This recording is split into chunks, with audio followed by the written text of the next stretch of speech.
ان کا مسئلہ پہلے ذہن نشین کر لیجیے، پھر اس کے بعد تشریح۔ نفس کا مسئلہ یہ ہے کہ اگر کسی شخص نے کوئی چیز خریدی اور خیار شرط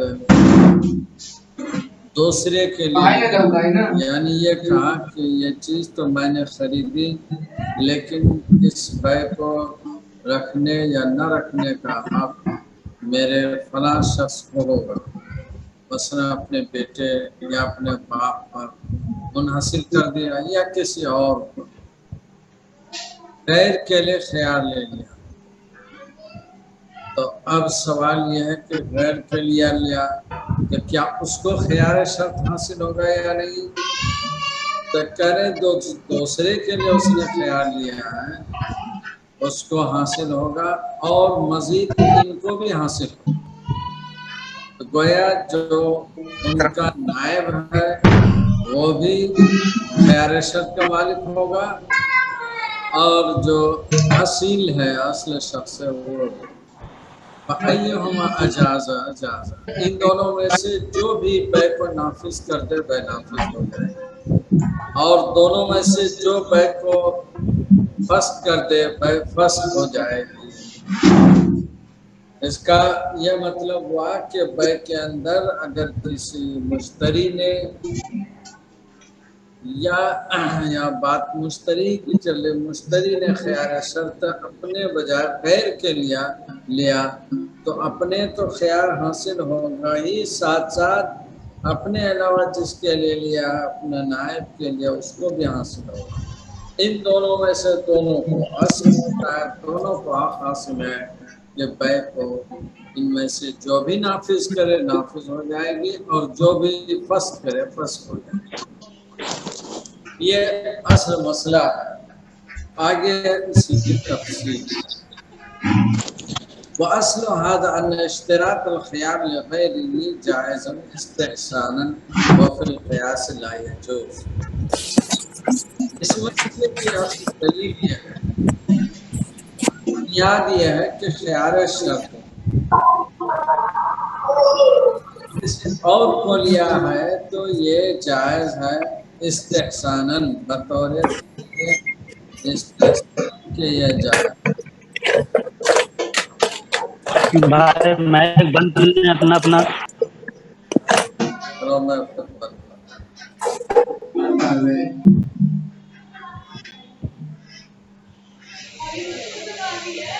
استحساناً جائز، اور قیاس کا تقاضا یہ ہے کہ جائز نہ ہو، اور قیاس کے مطابق امام سفر کا قول۔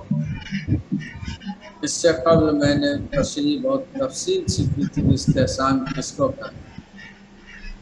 قیاس جلی پر قیاس خفی کو ترجیح دینے کا نام استحسان ہے۔ یعنی ایک طرف دیکھیں گے کہ حکم کی بنیاد ظاہر پر ہے، علت ظاہرہ پر ہے، تو اس کو قیاس جلی کہیں گے، اور اسی میں اگر دیکھیں گے کوئی اور مسئلات ہے جو خفی ہے تو اس کو قیاس خفی کہتے ہیں۔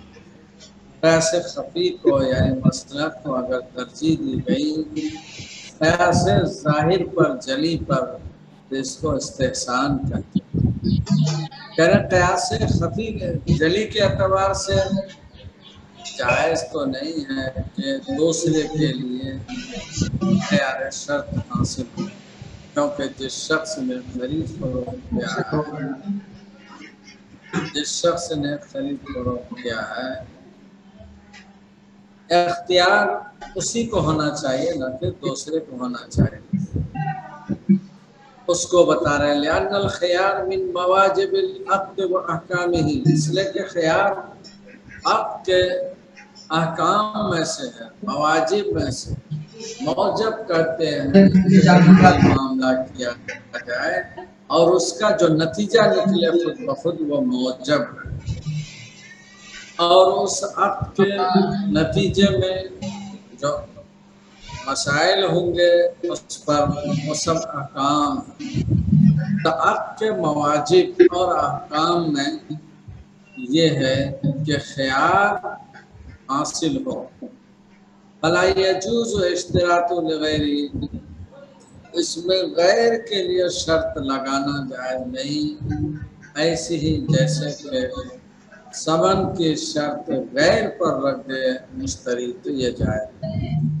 مثلا مشتری یہ کہے کہ بھائی یہ کتاب میں تو خرید رہا ہوں، لے لوں گا، لیکن ثمن میں نہیں دوں گا، میرے فلاں صاحب دیں گے، میرے دوست دیں گے، ساتھی دیں گے، اس شرط کے ساتھ کوئی چیز خرید رہا ہے تو یہ ثمن کی شرط غیر پر رکھنا جائز نہیں۔ اسی طرح خیار شرط دوسرے کا حق میں لینا بھی جائز نہیں ہے۔ یہ بات امام ظفر فرماتے ہیں اور قیاس جلی بھی یہی ہے، لیکن اس سے ہٹ کر احناف قیاس خفی پر ترجیح دیتے ہیں، وہ کہتے ہیں کہ استحساناً غیر کے لیے بھی خیار شرط جائز۔ دلیل دے رہے ہیں آگے، مولانا ان الخيار لغير العاقد لا يثبت الا بطريق النيابه عن العاقد، ہماری دلیل یہ ہے کہ خیار غیر عاقد کے لیے یعنی اپنے علاوہ دوسرے کے لیے لینا یہ بطور نیابت کے ہے، عاقد کی طرف سے نیابت کے طور پر۔ فَيُقَدَّرُ الْخِيَارَ لِلْإِقْتِضَاءِ، بہرحال دلیل اقتضاء کے طور پر خیار کو مانا جائے گا۔ فَيُقَدَّرُ الْخِيَارَ، خیار کو مقدر مانا جائے گا، یعنی لہو غیر کے لیے بھی خیار مانا جائے گا بطور اقتضاء کے۔ ثم يجعله نائبا عنه، پھر اسے اس کا نائب بنا دیا جائے گا، تصحیحا لتصرفی، تصرف کو درست کرنے کے لیے۔ کیا مطلب ہوا؟ مطلب یہ ہے دلیل اقتضاء آپ کو ذہن میں ہو یا نہ ہو، آپ پڑھ چکے ہوں گے اصول الشاسی میں کہ ایک عبارت ہوتی ہے عبارت النص، دوسری ہوتی ہے اشارت النص، اور ایک یہ ہے دلالت النص، اور چوتھی شکل ہے اقتضاء النص۔ عبارت النص کا مطلب یہ ہے کہ عبارت میں، آیت میں، حدیث میں جو بات ہے وہ واضح ہے، اسی میں مسئلہ ہے، اس عبارت کے اندر ہی اصل مسئلہ ہے، موجود ہے۔ اشارت النص کا مطلب ہے کہ اصل مسئلہ عبارت کے علاوہ اشارے سے بھی معلوم ہو رہا ہے۔ اور دلالت النص کا مطلب یہ کہ نص کے اندر ایسا لفظ موجود ہے جس سے اور بھی دوسرے مسائل معلوم ہو جائے، دلالت وہ دوسرے معنی پر بھی کرے، وہ دلالت النص۔ اور اقتضاء النص کا مطلب ہے کہ نص میں کوئی چیز چھپی ہوئی ہو، محذوف ہو، اس کے بغیر نص کا مفہوم سمجھ میں نہ آئے اور وہ مفہوم لیا جائے تو نص کا معنی نکل آئے۔ مثال کے طور پر ایک شخص نے اپنی بیوی کو کہا کہ اعتدی، عدت گزار لو، تو یہاں عدت گزارنے کا مطلب یہ ہے، وہاں یہ بات چھپی ہوئی ہے کہ شوہر نے کہا ہے طلقتکی، شوہر نے یہ کہا کہ میں نے تجھے طلاق دے دی لہذا تم عدت گزار ہو۔ تو عدت گزارنے والی جو نص ہے، عبارت ہے، اس میں یہ محذوف ہے کہ طلقتکی، جب تک یہ طلقتکی کو محذوف نہیں مانیں گے تو اس وقت تک عدت گزارنے کی کوئی وجہ نہیں ہوتی ہے۔ پر جتنا حصہ محذوف تھا یعنی طلقتکی، یہ اقتضاء النص کہلائے گا۔ کلام معلوم ہوا کہ کلام کے اندر وہ محذوف جس کو محذوف مانے بغیر، مقدر مانے بغیر کلام کا مفہوم واضح نہ ہو، وہ اقتضاء النص ہے۔ بس اسی طرح اگر کسی شخص نے کوئی چیز خریدی، مشتری نے کوئی چیز خریدی اور خیار شرط لیا، تو خیار شرط میں یہ بات محذوف ہے کہ خیار اپنے لیے بھی لے سکتا ہے اور غیر کے لیے، کیونکہ غور و فکر کی ضرورت پڑے گی۔ جو خیار لے رہا ہے اس کو غور و فکر کرنا ہے کہ یہ چیز ہمیں لینی ہے یا نہیں۔ غور کرنے میں انسان کبھی خود سے غور کر لیتا ہے اور کبھی دوسرے کا محتاج ہوتا ہے۔ تربی میں اور فکر کرنے میں، اس شے کے لینے میں اگر انسان بسا اوقات بعض کے اندر قوت فیصلہ نہیں ہوتی ہے، وہ اپنے کسی دوست یا متعلق شخص سے مشورہ لیتا ہے، غور و فکر کرتا ہے، ان سے تعاون حاصل کرتا ہے، تو اس کو تربی کہتے ہیں۔ تو بسا اوقات دوسرے سے مشورہ لینے کا محتاج ہوتا ہے۔ اس لیے اگر کوئی خیار شرط لے رہا ہے تو اس میں یہ بات بھی چھپی ہوئی ہے کہ جہاں اسے خیار ملے وہاں اسے بھی ملے گا جس سے وہ مدد لینا چاہ رہا ہے۔ اس کو یہاں کہہ رہے ہیں اقتضاءً، فَيُقَدَّرُ الْخِيَارُ لَهُ اقتضاءً، لہذا غیر کے لیے بھی خیار مانا جائے گا بطور اقتضاء کے۔ ثم یجعل ہوا، پھر یہ غیر کو اصل کا یعنی عاقد کا نائب بنا دیا جائے گا تاکہ عاقد کا تصرف صحیح ہو سکے۔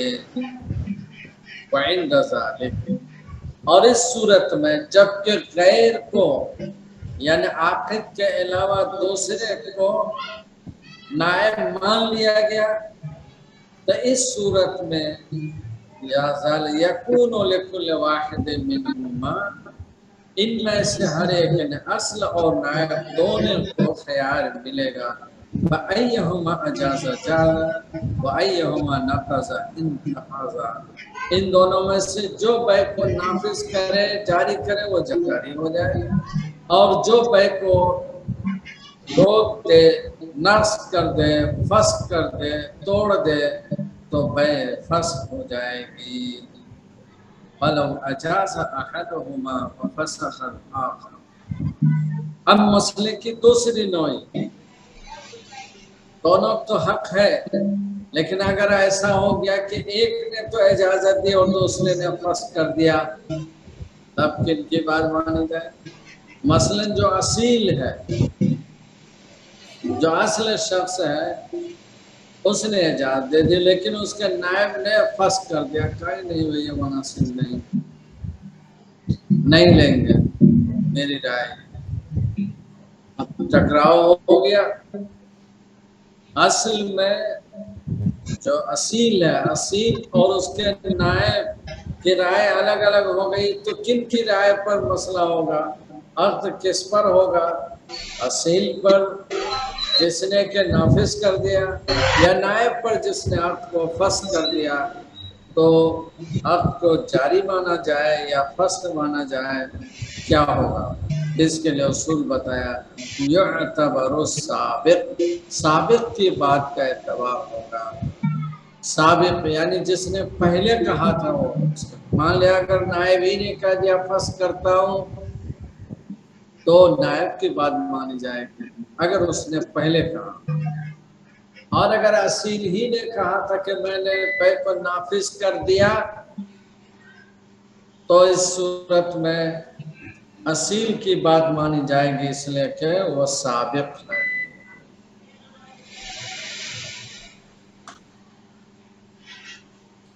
تو سابق کی بات مانی جائے گی اور اسی پر بیع ہوگی۔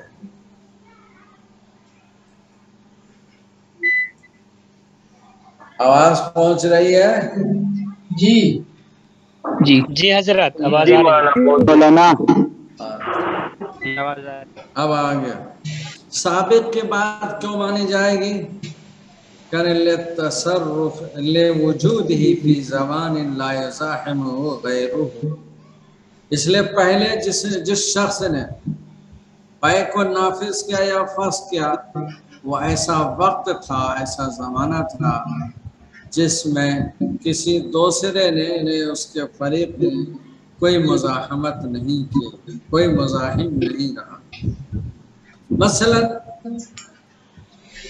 زید نے عقد کیا اور کہا کہ میرے علاوہ میرے دوست حامد کو بھی حق رہے گا خیار شرط کا۔ اب اس کے بعد حامد نے سب پہلے ہی کہہ دیا کہ بھئی یہ مناسب نہیں ہے، ہم اس عقد کو فسخ کرتے ہیں۔ بعد میں زید نے کہا کہ نہیں، اس کو ہم پسند کرتے رکھتے ہیں، بے کو ہم نے نافذ کر دیا۔ تو یہ زید کی بات اس وقت ہو رہی ہے جبکہ اس سے پہلے حامد نے کہہ دیا تھا، تو گویا کہ زید کی بات حامد سے ٹکرا رہی ہے، لیکن حامد نے جس وقت یہ بات کہی تھی کہ ہم بے کو فسخ کر رہے ہیں، اس وقت دوسرے کا قول نہیں آیا تھا، تو وہ ایسا وقت تھا جبکہ اس کے بعد کسی اور کی بات سے ٹکرا نہیں رہی ہے، مزاحم نہیں ہے، اس لیے سابق کی بات مانی جائے گی۔ معلوم یہ ہوا کہ اصیل نائب میں پہلے جس نے بھی خیار شرط کو اختیار کر لیا انہی کی بات کا اعتبار ہوگا۔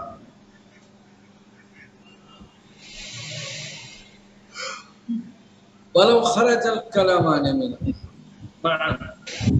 ایک تیسری شکل یہ کہ اگر دونوں کی بات برابر ایک ہی ساتھ نکلی، خیار شرط میں تو اس نے اپنا نائب بنا لیا، بہت اچھی بات ہے۔ خیار شرط میں اپنا نائب اس نے بنا لی، اب دونوں اصیل اور نائب دونوں ایک ہی ساتھ ایک کہہ رہے ہیں، ساتھ ساتھ کہہ رہے ہیں، لیکن کی بات مانی جائے گی۔ وَلَوْ خَرَجَ الْكَلَامَانِ مِنْهُ مَعًا، اگر دونوں کی بات ساتھ ساتھ نکلے اور دونوں کی رائے بالکل الگ ہے، ایک کہہ رہا ہے کہ نہیں اس کو رکھ رہے ہیں، دوسرے کہہ رہا ہے نہیں، تو ہاں اور نہیں میں کن کی بات مانی جائے گی؟ تو اس بارے میں فیصلہ کریں، یعتبر تصرف العاقد بروایت، فقہی عبارتوں میں اس سے ایک عبارت سے تو یہ معلوم ہوتا ہے عاقد کا تصرف مانا جائے، کیونکہ اصیل تو وہی ہے، معاملہ تو اسی نے ارتقا کیا۔ اور دوسری فقہی روایت میں یہ ہے وتصرف الفاسق، کہ فاسق کی بات مانی جائے گی، یعنی جس نے فسخ کیا ہے۔ ظاہر بات ہے اگر فسخ کیا ہے آپ کو نائب نے، تو گویا نائب کی بات مانی جائے گی، اصیل کی نہیں۔ تو دو فقہی عبارتیں ہوتی ہیں، ایک عبارت سے معلوم ہوا کہ اصیل جو عاقد ہے اصلاً انہی کی بات مانی جائے گی، اور دوسری عبارت سے یہ معلوم ہوتا ہے کہ ان میں سے جن کی بات میں فسخ کا معاملہ ہے، جو فاسق ہے، فسخ کرنے والا ہے، ان کی بات مانی جائے۔ دونوں رائے ہو گئی فقہا کے نزدیک۔ مسئلہ کیا ہوا کہ اگر عقد کرنے والے نے خیار شرط لیا اپنے اور اپنے علاوہ ایک دوسرے کے لیے بھی، تو بعد دونوں کو خیار شرط ملے گا۔ اب بیع کے رکھنے یا نہ رکھنے میں، اجازت اور فسخ میں دونوں نے اگر ساتھ ساتھ کلام نکالا ہے، ایک ہی دفعہ کہا، ایک کہہ رہا ٹھیک ہے یہ رہے گی اور دوسرے کہہ رہے نہیں یہ بیع نہیں رہے گی، فسخ کرتے ہیں، تو کیا حکم ہوگا؟ تو فقہا کی دو رائے ہیں۔ ایک رائے تو یہ ہے کہ عاقد کی بات مانتے ہوئے بیع کو نافذ مانیں گے، کیونکہ عاقد نفاذ کی بات کر رہے ہیں۔ دوسری عبارت یہ ہے فقہا کی دوسری رائے کہ ان دونوں میں جس نے فسخ کی بات کہی ہے، فاسق جو ہے ان کی بات مانی جائے گی۔ اس اعتبار سے دوسری روایت کے اعتبار سے فاسق کی بات اولا ہو۔ دونوں قول پر، دونوں روایتوں پر دلیل موجود ہے۔ وجہ الاول، عاقد کی بات کیوں مانی جائے گی، اس کی توجیہ یہ ہے کہ ان تصرف العاقد اقوی، عاقد کا تصرف زیادہ قوی ہے، کیونکہ معاملہ کرنے والا اصلاً وہی ہے، اس لیے ان کی بات قوی ہے۔ لأن النائب یستفید الولایہ منہ، اس لیے کہ نائب کو اختیار اسی سے حاصل ہوا ہے، اصیل ہی سے حاصل ہوا ہے، اس لیے عاقد کی بات اقوی مانی جائے گی، زیادہ قوی مانی جائے گی، اور انہی کے بات پر فیصلہ ہوگا۔ وجہ ثانی، فاسق کی بات کیوں مانی جائے گی، اس کی توجیہ ہے کہ ان الفسق اقوی، فسق زیادہ قوی ہے، یعنی اگر ایک طرف اجازت ہو دوسری طرف فسق ہو تو اجازت سے زیادہ فسق قوی ہوتا ہے۔ پھر ہمیں کہنے فسق اقوی ہے، کیوں ہے اقوی؟ لأن المجاز يلحقه الفسق والمفسوق لا تلحقه الاجاز۔ عجیب منطقی بات کہہ رہے ہیں، کہہ رہے ہیں فسق کو قوت حاصل ہے، یہ اقوی ہے۔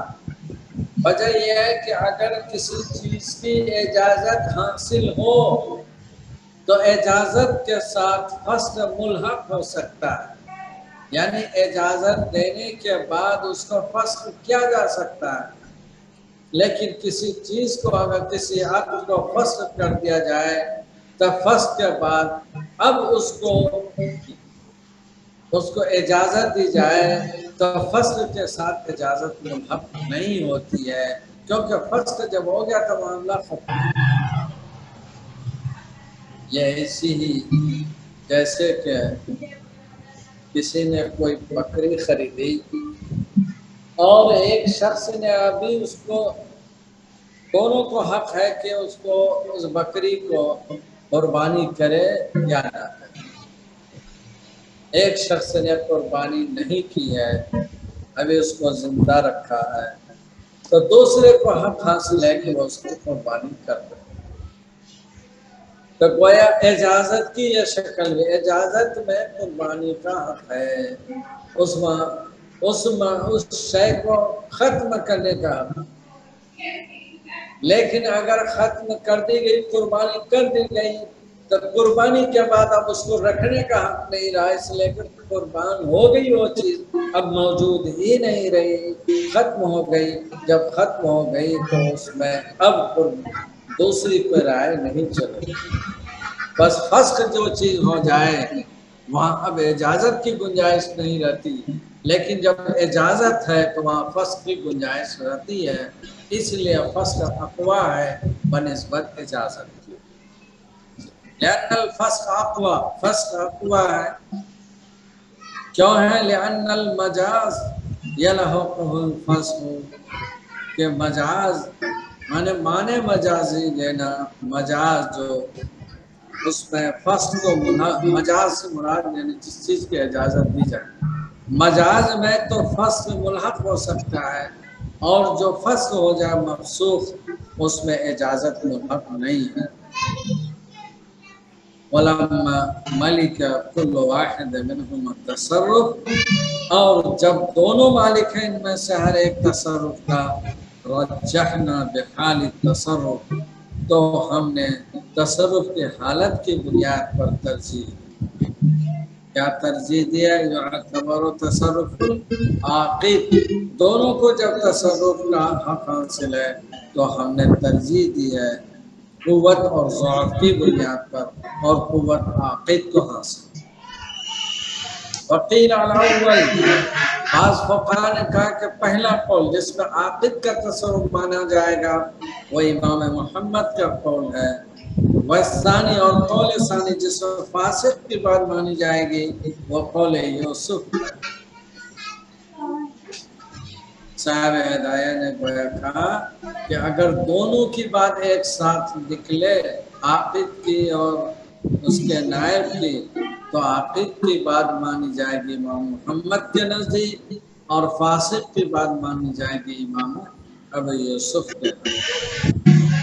واستخرج ذلك مما ادعى الوكيل من رجل والمؤكل من غيره معا، فمحمد يعتبر فيه تصرف المؤكل وابو یوسف يعتبرهما۔ یعنی یہ عاقد کی بات مانی جائے گی امام محمد کے نزدیک، اور فاسق کی بات مانی جائے گی امام ابو یوسف کے نزدیک۔ بات کہاں سے آئی؟ کہہ رہے اس کی دلیل ایک مسئلے سے نکالا۔ وہ مسئلہ کیا ہے؟ ایک مسئلہ آتا ہے وکیل اور موکل کا، کہ وکیل نے اپنا کوئی وکیل بے میں رکھ دیا، کسی کو دیا، ایک شخص نے کوئی چیز خریدنے کے لیے، اور وکیل وہاں موجود ہے، خرید فروخت کر رہے ہیں، تو وکیل نے اگر مان لیا جائے فسخ کر دیا، یا دونوں ساتھ ساتھ وہاں وکیل تصرف کر رہا ہے اور موکل دوسرا تصرف کر رہا ہے، تو وکیل اور موکل میں کس کی بات مانی جائے گی؟ امام محمد کہتے ہیں کہ موکل کی بات مانی جائے گی، اصیل وہی ہے، اور امام ابو یوسف کہتے ہیں کہ نہیں، ان دونوں میں جس کی بات فسخ والی ہے اس کی بات مانی جائے گی۔ تو اس مسئلے میں جو وکیل کے مسئلے میں، وکالت کے مسئلے میں جو اختلاف تھا، اس اختلاف میں امام محمد نے اصیل کو اصلاً موکل کے کردار کو زیادہ قوی قرار دیا، اور وکیل کے کردار کو ان کے مقابلے میں ضعیف قرار دیا۔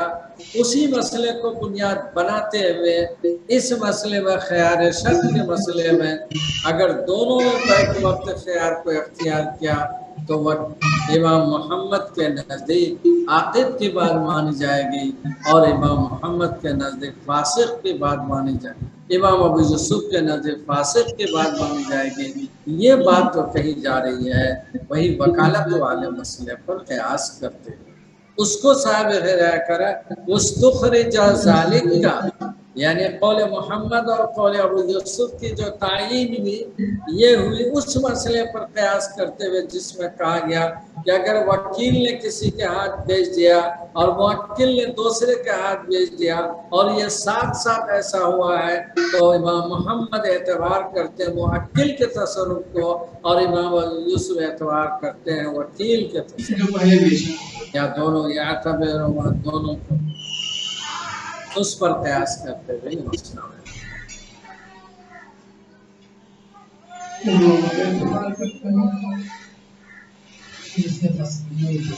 اب اس مسئلے میں کہیں اگر کسی کو کوئی اشکال ہو تو بتاؤ، پھر میں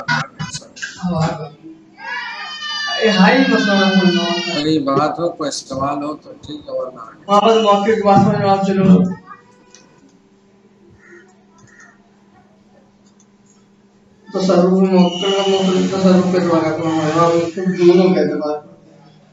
کسی نے 2 غلام فروخت کیے 1000 درہم علی انہ بالخیار فی عہد من 3 ایام، شرط یہ رکھی مشتری نے ان دونوں میں سے ہمیں ایک کے بارے میں 3 دن کا اختیار رہے۔ ایک آدمی نے 2 غلام 1000 میں بیچ دیا، مشتری کہہ رہا بھائی ہم نے تو یہ 1000 میں 2 غلام خرید لیے ہیں، لیکن اس میں سے اس غلام کے بارے میں ہمیں خیال رہے گا کہ ہم اس کو لیں یا نہ لیں، تو بیع فاسد ہو جائے گی۔ اور اگر بیچا ہر ایک کو 500 میں، اور خیار کسی ایک متعین میں لیا تو یہ بیع جائز ہے۔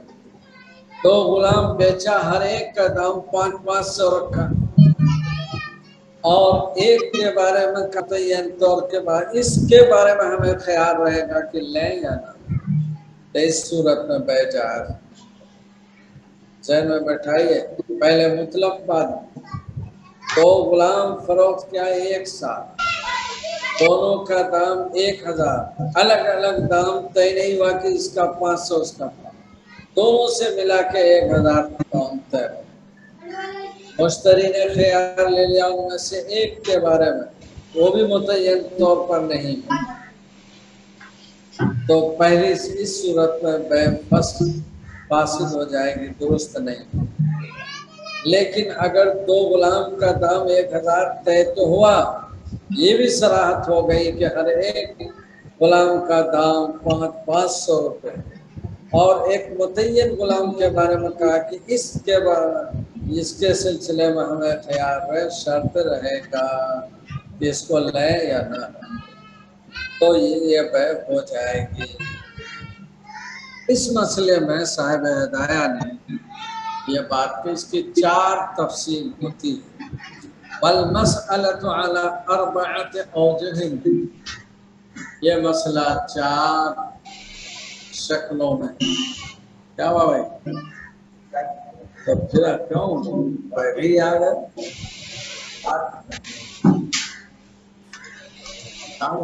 خیریت يعين الذي فيه الخيار وهو الوجه الأول،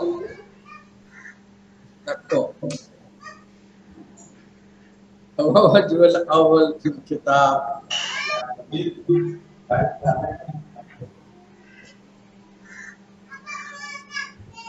اس مسئلے کی 4 شکلیں بنتی ہیں۔ احدها، ایک شکل یہ ہے کہ اللہ يفصل الثمن ولا يعين الذي فيه الخيار وهو الوجه الأول في الكتاب لجهالة الثمن والمبيع، لأن الذي في الخيار كالخارج عن العقد، إذ العقد مع الخيار لا ينعقد بحق الحكم فبقي الداخل فيه أحدهما وهو غير معلوم۔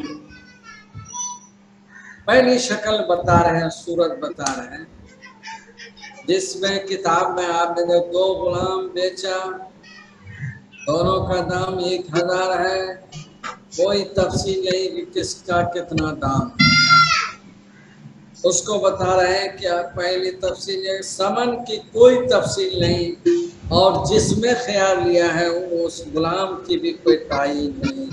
یہ وہ پہلی صورت ہے جو کتاب کے متن میں موجود ہے۔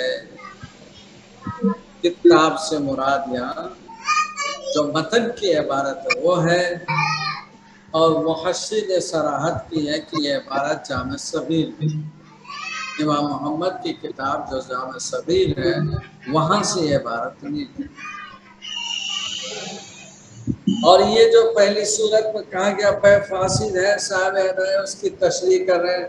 بیع فاسد ہونے کی وجہ یہ کہ ثمن مجہول اور مبی مجہول، دونوں مجہول، ثمن بھی مجہول، جب متعین نہیں کیا دونوں کتنا ثمن ہے یا نہیں، تو ثمن مجہول، اور جس مبی میں خیال لے رہا ہے وہ بھی مجہول کیونکہ معین نہیں، تو ثمن بھی مجہول اور مبی بھی مجہول، جہالت دونوں کے اندر، اس لیے کہ جس میں خیار ہے وہ عقد سے خارج ہے، اس لیے کہ عقد تو خیار کے ساتھ ہے، لا ينعقد اذ العقد مع الخيار، عقد خیار کے ساتھ منعقد نہیں ہوتا حکم کے اعتبار سے، فبقي الداخل فيه، لہذا ان میں سے ایک داخل ہے بیع میں اور دوسرا نہیں ہے، وہ غیر معلوم، اور وہ معلوم نہیں۔ مطلب یہ ہے کہ خیار جو لیا کہ ہم ایک کو ان میں سے لینے یا نہ لینے کا اختیار ہے، تو اس کا مطلب دوسرا جس نے خیار نہیں لیا اس کی بیع تو ہو گئی، لیکن وہ کس کی بیع ہوئی ہے ان دونوں میں سے کسی تعین نہیں۔ اس طرح جس کی بیع ہو گئی اس کی بھی تعین نہیں ہوئی ہے، تو مبی میں بھی جہالت آ گئی، اور ثمن میں بھی کوئی تعین نہیں ہوئی کس کی کتنی قیمت ہے، دونوں کی من جملہ قیمت رکھ دی، اسی لیے جہالت ثمن اور جہالت مبی یہ پائے جانے کی وجہ سے بیع فاسد ہے۔ والوجہ الثانی، اور دوسری شکل کہ ان یفصل الثمن ویعین الذی، کہ تفصیل بھی ہو جائے